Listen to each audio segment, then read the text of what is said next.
부모를 떠나 도망가는 야곱. 장자의 복을 너무나 사모하던 야곱은 팥죽 한 그릇으로 장자의 명분을 샀고 어머니의 도움으로 장자의 축복 기도까지 받았어요. 그런데 야곱은 이것 때문에 도망을 가야 했어요. 형 에서가 야곱을 죽이려고 했어요. 사실 야곱의 입장에서는 팥죽으로 이미 장자의 명분을 샀기 때문에 장자의 축복 기도를 받는 것은 당연한 것이었어요. 하지만 에서는 그렇게 생각하지 않았어요. 그때는 배가 고파서 그냥 말로 장자의 명분을 팔았지 절대로 장자의 축복을 동생에게 줄 생각이 없었어요. 돌멩이를 베고 잠자는 야곱. 외삼촌의 집으로 가는 길은 멀었어요. 야곱은 밤이 되자 돌멩이를 베고 누워서 하늘을 쳐다보면서 눈물을 흘렸어요. 한 번도 집을 떠나 멀리 가본 적이 없는 야곱은 광야에서 잠을 잔다는 것이 무섭기도 하고 외롭기도 했어요. 염소털을 만들어주던 어머니도 생각나고 축복기도 해주신 아버지도 생각이 났어요. 야곱은 하늘의 별을 하나 둘 세면서 이리저리 뒤척이다가 겨우 잠이 들었어요.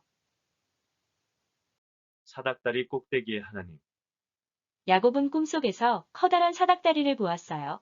사닥다리는 땅에서부터 하늘까지 높이 이어져 있었는데 천사들이 사닥다리를 오르락내리락 하고 있었어요.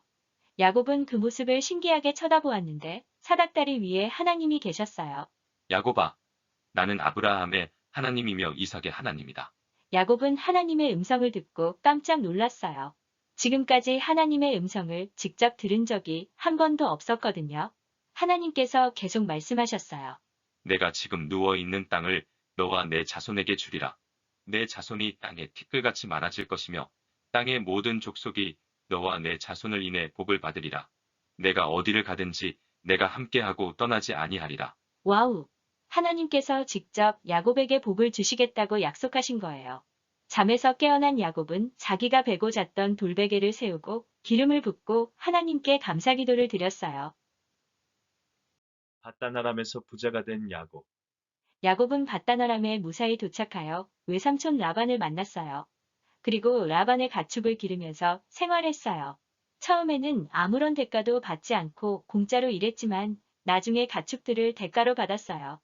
야곱은 그 가축들을 불려가면서 재산을 늘려갔어요.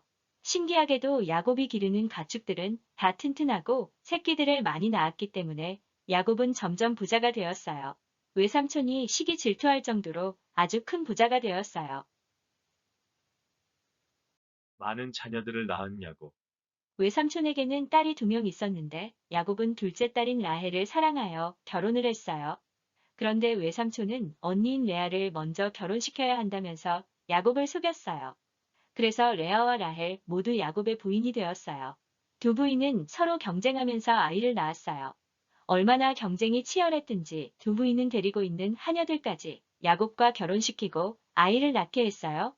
야곱은 결국 4명의 부인을 두게 되었고 그들 사이에서 낳은 자녀가 무려 10이나 밀려가 되었어요. 외삼촌 집에 있던 20년 동안 야곱은 풍족한 살림과 함께 풍족한 가족을 갖게 되었어요. 예수님의 족보에 오른 야곱. 야곱의 12아들은 나중에 이스라엘 민족의 12지파를 이루어요. 하나님의 약속대로 야곱의 후손들은 큰 민족을 이룬 것이에요. 특히 놀라운 것은 야곱의 후손 중에서 예수님이 탄생하셨어요. 그래서 야곱은 예수님의 족보에 이름이 올라갔어요. 마태복음에 예수님의 족보가 나오는데 1장 2절에 이렇게 기록되었어요. 아브라함이 이삭을 낳고 이삭은 야곱을 낳고 야곱은 유다와 그의 형제들을 낳고.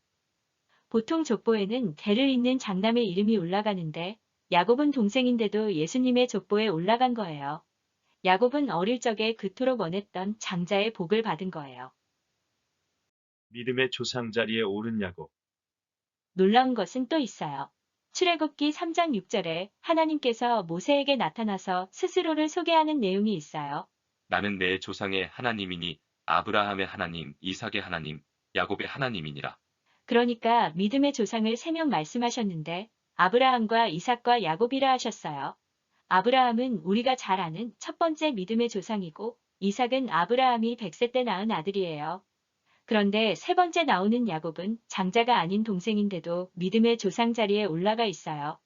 이것은 하나님께서 야곱을 믿음의 장자로 인정하셨다는 뜻이에요. 마침내 믿음의 장자가 된 야곱. 사람들은 야곱을 욕심쟁이, 거짓말쟁이라고 말해요. 하지만 하나님의 평가는 달라요. 하나님은 아브라함과 이삭과 야곱의 하나님이라 하시면서 야곱을 믿음의 조상으로 대우하셨어요. 그리고 예수님의 족보에도 이름을 올리셔서 믿음의 장자가 되게 하셨어요. 끈질긴 야곱에게 박수를 보냅니다.